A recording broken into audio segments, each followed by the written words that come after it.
Hi, and welcome to a Quickie in the full 3 minutes. If you like these type of updates, remember to press the like button at the bottom and also the subscribe button for notifications on any future updates. Well, let's jump right in. What a year 2020 hasn't been. 2020 will be better known for the number 19, namely COVID-19, than 20 itself. But anyway, we as human beings tend to focus on the negatives. Like Michael Jackson once said, people write negative things because they feel that's what sells.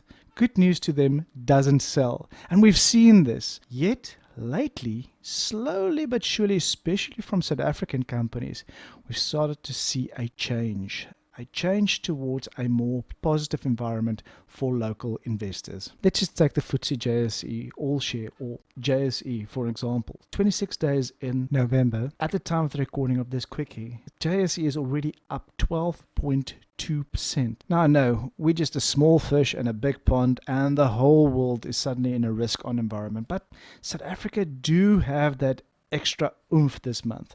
And let's just touch on a few things. But before I continue, I want to encourage everyone to go and download my recent report, as most of the content I won't be able to discuss in the full 3 minutes. To make it easy, I've left a link to the article in the description column below. So in this report, I discuss companies that, unlike what we got used to over the past few years that kept on bombarding us with negative news, discussed a few companies that actually brought out a lot of positive news. Take Adcock Ingram, for example. 99% of their turnover is generated within Southern Africa. Earlier this year, they bought back 1.5% of their own shares. Their largest shareholder, Bidvest, announced on the 23rd of October that they would be pushing up their shareholding as well, up to 56.1%. Then one of my favorite little companies, namely Long for Life, which owns special brands like Sportsman's Warehouse, Outdoor Warehouse, Sorbet.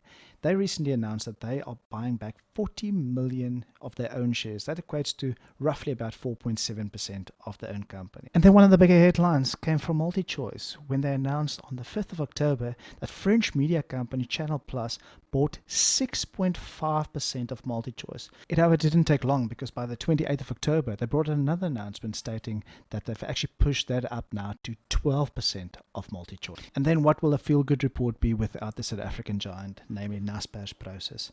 On the 30th of October, Prosus brought out an announcement that they are planning to buy back $1.4 billion worth of Prosus shares and $3.6 billion worth of Naspers shares, clearly stating that they're backing themselves and backing their own company. So to conclude, if these companies are prepared to back themselves, if international investors are prepared to back them, I really think it's time that we should do the same.